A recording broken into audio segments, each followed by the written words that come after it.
Hi යාළුවනේ කොහොමද ඔයාලට හොඳින් ඉන්නව නේද? අද මම ඔයාලට අරගෙන ආවේ ස්ලොට් ස්ටාර් කතාමාලාවේ 201 වෙනි එපිසෝඩ් එක.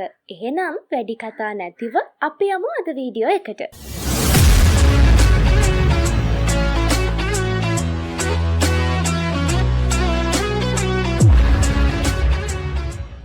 ඔයාලට මතක ඇතිනේ තුන්වෙනි ලෝහ තහඩුව හොයාගෙන ලුවෝ අයිස් බන්ධනාගාර ග්‍රහලෝකයට ගියපු විදිහ.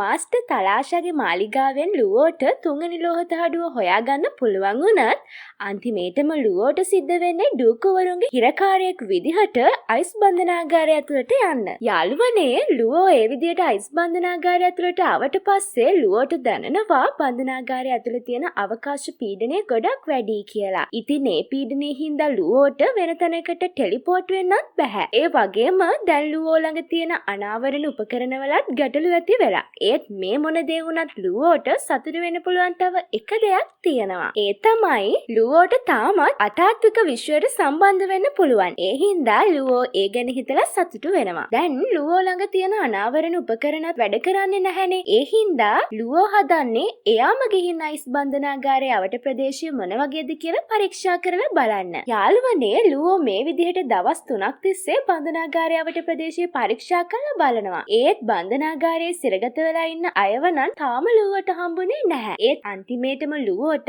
ආත්ම භක්ෂකයෙක්ව හම්බ වෙනවා. ඉතින් මෙයාත් අපේ ලුවෝ වගේම මේ අයිස් බන්ධනාගාරය ඇතුළේ හිර වෙලා ඉන්න කෙනෙක්. ඒ වගේම මෙයාට මෝෂා වංශයට සමාන ව්‍යාජ ශරීර නිර්මාණය කිරීමේ හැකියාවකුත් තියෙනවා. ඉතින් මේ ආත්ම භක්ෂකයා ලුවෝව දැක්ක ගමන් ලුවෝට පහර දෙනවා. ඒත් ලුවෝට නම් මෙයාත් එක්ක සටන් කරන්න ඕනි නැහැ. ඒ හින්දා ලුවෝ කියනවා ඇයියෝ මට මේ විදිහට පහර දෙන්නේ? මම දවස් 3ක් තිස්සේ ආවෙද්දත් මට කිසිම කෙනෙක්ව හම්බුනේ නැහැ. මට ඕනේ මග පෙන්වන්නෙක් විතරයි කියලා. ඒත් ලුවෝ මේ කියපු දේ මෙයා තේරුම් ගන්නේ වැරදි විදිහට. දැන් එයා හිතාගෙන ඉන්නේ ලුවෝ එයාට අපහාස කරනවා කියලා. ඒ හින්දා එයා දෙපාරක් හිතන්න නැතිව ලුවෝට පහර දෙනවා. මුලින්ම නම් ලුවෝට මෙයාත් එක්ක සටන් කරන එක අමාරු වුණත් අන්තිමේටම ලුවෝට පුළුවන් වෙනවා මෙයාව විනාශ කරලා දාන්න. හැබැයි යාළුවනේ ලුවෝ මේ වෙලාවේ ගොඩක් පුදුම වෙනවා. මොකද එයා මේ වෙලාවේ දැනගන්නවා එයාත් එක්ක මෙච්චර වෙලා සටන් කරලා තියෙන ඇත්ත ශරීරයක් නෙවෙයි කියලා. මොකද ඒ ආත්ම භක්ෂකයාට ඕනේ වෙලා තිබුණේ ලුවෝගේ ශක්තිය මොන වගේද කියලා දැනගන්න.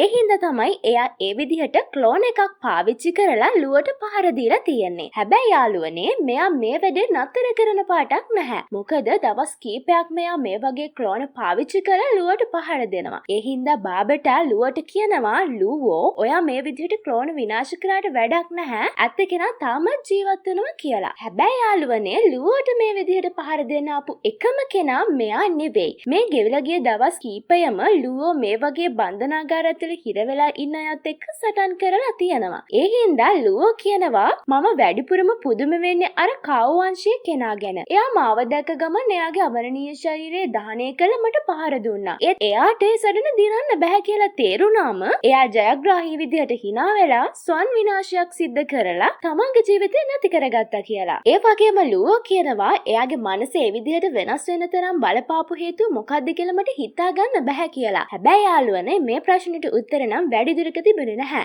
ලුවෝ මේ විදිහට කල්පනා කර කර ඉස්සරහට යද්දී ලුවෝ දකිනවා අයිස් වලින් නිර්මාණය කරපු ස්තම්භයක් වගේ දෙයක්. ඉතින් මේ ස්තම්භේ කැටයම් කරලා තියෙන දේවල් කියවලා බලද්දී තමයි ලුවෝ දැනගන්නේ මේ බන්ධනාගාරයෙන් නිදහස් වෙන්න නම් එක්කෙනෙක්ට සිරකරුවන් 10000ක් විනාශ කරන්න ඕන කියලා. ඒ වගේම මේ බන්ධනාගාරයේ දැනට ඉන්න සිරකරුවන් ප්‍රමාණයත් එක්ක බලද්දී ඒ දේ කරන්න පුළුවන් වෙන්නේ එක්කෙනෙක්ට විතරයි කියලා ලුවෝ මේ වෙලාවේ දැනගන්නවා. ඒ හින්දා බාබටා ලුවෝට කියනවා ලුවෝ ඔයාට මෙතනින් එළියට යන්න ඕන නම් සටන් කරන්නම වෙනවා කියලා. මේ කතා බහ ආස්සේ තවත් පිටසක්වල ජීවියෙක් ඇවිල්ලා ලුවෝට පහර දෙනවා. මේ වෙලාවේ ලුවෝට තේරෙනවා මේ ජීවියාගේ නීති හැකියාව එයා හිතුවට වඩා ගොඩක් ශක්තිමත් කියලා. ඒ හින්දා ලුවෝට සිද්ධ වෙනවා අහස අගුළු දැමීමේ හස්තය පාවිච්චි කරලා එයාගේ හැකියාව සීමා කරන්න. ඒත් එක්කම ලුවෝ එයා නිර්මාණය කරපු ශීරපත අහසේ එල්ලීම කියන සටන් කුසලතාවත් එක්ක අහස ඉරා දමන නියපහර පාවිච්චි කරලා මේ ප්‍රතිවාදියාවත් පරාජය කරන්න ලුවෝට පුළුවන් වෙනවා. ලුවෝ මේ වෙලාවේ මේ ජීවියව විනාශ කරන්න හදද්දී මේ ජීවියා කියනවා මාව මරන්න එපා. මට අතාත්වික විශ්වයට සම්බන්ධ වෙන්න ඔයාගේ නිර්නාමික රහස් කීර්තිය දෙන්න.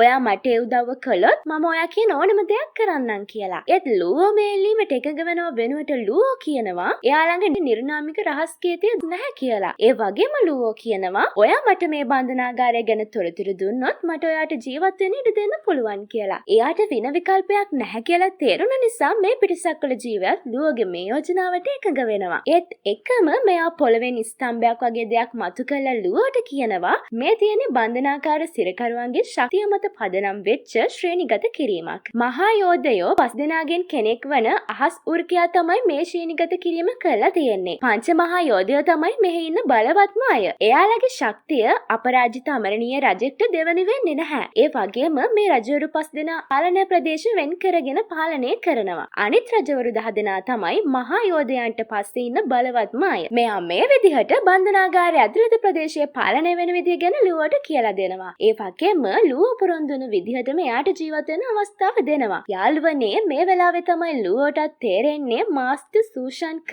එයාව මේ ග්‍රහලෝකයට එව්වේ තුන්වෙනි ලෝහ තහඩුව වෙනුවෙන්ම නෙවෙයි කියලා. ලුවෝට ජීවිතයත් මරණයත් අතර පුහුණුවක් දෙන්න ඕන හින්දා තමයි මාස්ටර් සූෂන්ක මේ විදිහට ලුවෝ බන්ධනාගාර ග්‍රහලෝකයට අරගෙන ඇවිල්ලා තියෙන්නේ. ඔයාලා දන්නවනේ අපරාජිත රජවරු කියන්නේ කොච්චර ශක්තිමත් අයද කියලා. ඒ හින්දා දැන් ලුවෝට චෙන්යාන් මාස්ටර්ට සමාන ශක්තියක් තියෙන අයත් එක්ක සටන් කරන්න වෙලා. ඒ විතරක් නෙමෙයි යාළුවනේ අයිස් බන්ධනාගාරයට මිනිස් ජාතිය කෙනෙක් ඇවිල්ලා කියන ආරංචිය දැන් හැමෝම දන්නවා. ඒ හින්දා දැන් එයාලා හදන්නේ ලුවෝගේ නිර්නාමික රහස් කීතිය අරගන්න. ඒකට හේතුව තමයි යාළුවනේ මේ විදිහට බන්ධනාගාරය ඇතුලේ හිර වෙලා ඉන්න හැමෝම ජීවත් වෙන්නේ ගොඩක් පාළුවෙන් වගේම තනිකමෙන්. ඒ හින්දා එයාලා මිනිස්සු නිර්මාණය කරපු අතාත්වික විශ්වයට ගොඩක් ආසා කරනවා. ඉතින් ඒ හේතුව හින්දා මහා යෝධයෝ 5 දෙනා රජවරු 10 දෙනා විතරක් නෙවෙයි දැන් මේ බන්ධනාගාරය ඇතුලේ ඉන්න හැම කෙනෙක්ටම ඕනි වෙලා තියෙන්නේ ලුවෝව හොයාගෙන නිර්නාමික රහස් කීතිය අරගන්න. ඒ හින්දා දැන් මෙයාලා හැම කෙනෙක්ම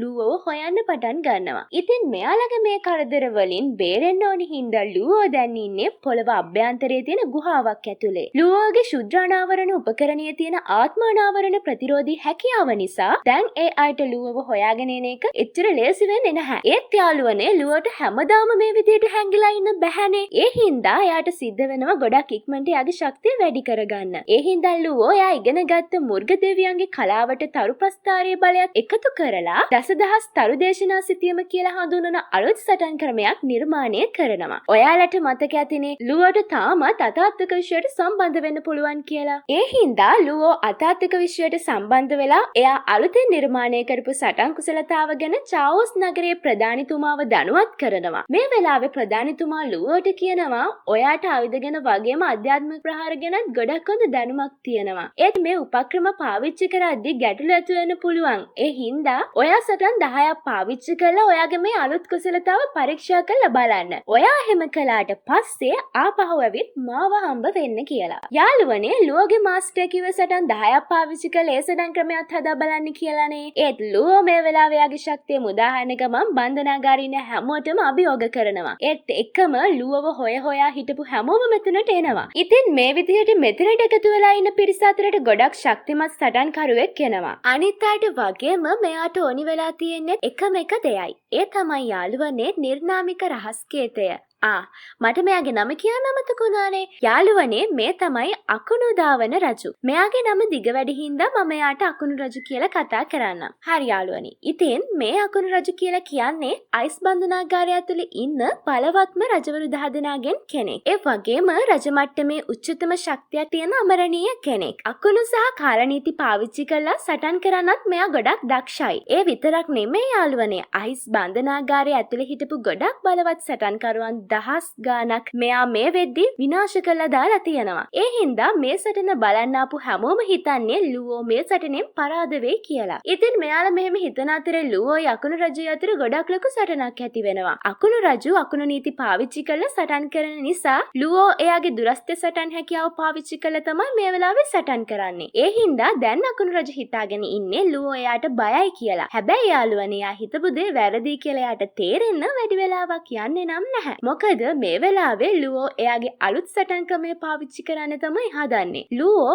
එයා අලුතින් නිර්මාණය කරපු දසදහස් තරු දේශනා සිතියම කියන සටන් ක්‍රමය මේ වෙලාවේ සක්‍රිය කරනවා. තරු මුද්‍රා දහස් ගණනක් එකතු වෙලා නිර්මාණය වුණ මුර්ග දෙවියන්ව දැකලා අකුණු රජු කියනවා මට ඔය මායාව එක පහරින් උනත් විනාශ කරන්න පුළුවන් කියලා. මෙයා මෙහෙම කියලා මුර්ග දෙවියන්ට එයාගේ ආයුධය පාවිච්චි කරලා පහර දෙනවා. හැබැයි යාළුවනේ මෙයා කියපු දේ නම් මෙයාට කරන්න බැරි වෙනවා. ඔන්න දැන් තමයි මෙයාට තේරෙන්නේ එයා හිතපු දේ වැරදි කියලා. හැබැයි ඉතින් දැන් පරක්කු වැඩි. මොකද මේ වෙලාවේ ලුවෝ එයාගේ ප්‍රහාරය සක්‍රිය කරලා අකුණු රජුට පහර දෙනවා. අකුණු රජු එයාගේ ආයුධය පාවිච්චි කරලා ඒ ප්‍රහාරයෙන් බේරෙන්න උත්සාහ කළත් ඒ උත්සාහයත් අසාර්ථක වෙන නිසා අකුණු රජු ගොඩක් දන්න විදිහට තුවාල වෙනවා. ඒ විතරක් නෙවෙයි එයාගේ අමරණීය ශරීරයටත් ඒකෙන් ගොඩාක් ලොකු හානියක් වෙනවා. ඔන්න දැන් නම් එයාගේ නම්බුව නැති වෙන්න තමයි යන්නේ. ඒ හින්දා දැන් මෙයා හදන්නේ එයාගේ අමරණීය ශක්තිය දහනය කරලා ඒ ශක්තිය උදව්වෙන් ලුවව පරාජය කරන්න. ඒත් අන්තිමේට මෙයාට සිද්ධ වෙන්නේ නිකරුණ එයාගේ අමරණීය ශක්තියත් නාස්ති කරගෙන ලුවෝගේ අතින් පරාද වෙන්න. ඉතින් මේ සටන දිහා බලාගෙන ඉන්න අනිත් රජවරු ලුවෝගේ ශක්තිය දැකලා ගොඩක් පුදුම වෙනවා. මොකද අමරණීය රජවරු දහස් ගාණක් විනාශ කරපු කෙනෙක්ට ලුවෝ වගේ මිනිස් ජාතිය කෙනෙක්ව පරාජය කරන්න බැරි වෙලා. අනිත් කාරණාව තමයි එයා අමරණීය ශක්තිය දහනය කළත් එයාට ලුවෝ අල්ලගන්නත් බැරි වුණා. ඒ හින්දා එයාලා කියනවා අයිස් බන්ධනාගාරය ඇතුළේ ඉන්න කිසිම කෙනෙක්ට ලුවෝගේ වේගයට අභියෝග කරන්න බැරි වෙයි කියලා. ඉතින් යාළුවනේ ඔන්න ඔය විදිහට ලුවෝ මේ සටන ජයග්‍රහණය කරනවා. ඒත් මේ වෙලාවේ කවුරු හරි කෙනෙක් අවකාශ බාධකයක් නිර්මාණය කරන්න පටන් ගන්නවා. ඉතින් මේ දේ කරන්නේ කවුද කියලා අකුණු රජු හොඳටම දන්නවා. ඒ හින්දා එයා ලුවෝට කියනවා මානවයෝ තමුන් දැනටමත් විනාශ වෙලා ඉවරයි කියලා. මෙයා මෙහෙම කියලා එතනින් යනවා. ඒත් එක්කම මෙතනට රිදියස් රජු එනවා. මෙයාව දැකලා මෙතන ඉන්න හැමෝම ගොඩක් බය වෙනවා. ඉතින් මේ රිදියස් රජු කියන්නේ කවුද? යාළුවනේ මේ රිදියස් රජු කියන්නේ අපරාජිත රජ මට්ටමේ ඉන්න අමරණීය කෙනෙක්. ඒ වගේම මහා යෝධයෝ 5 දෙනා අතර ඉන්න ගොඩාක් භයානක සටන් කරුවෙක්. ඉතින් මෙයා ඒ විදිහට ලුවෝ ළඟට ඇවිල්ලා ලුවෝගේ නිර්නාමික රහස් කීර්ති ඉල්ලනවා. යාළුවනේ මේත් එක්කම ස්ලෝට් ස්ටාර් කතා මාලාවේ 201 වෙනි එපිසෝඩ් එකත් ඉවර වෙනවා. එහෙනම් අපි ඊළඟ එපිසෝඩ් එකෙන් හම්බ වෙමු. ඔයාලා හැමෝටම සුබම සුබ දවසක්.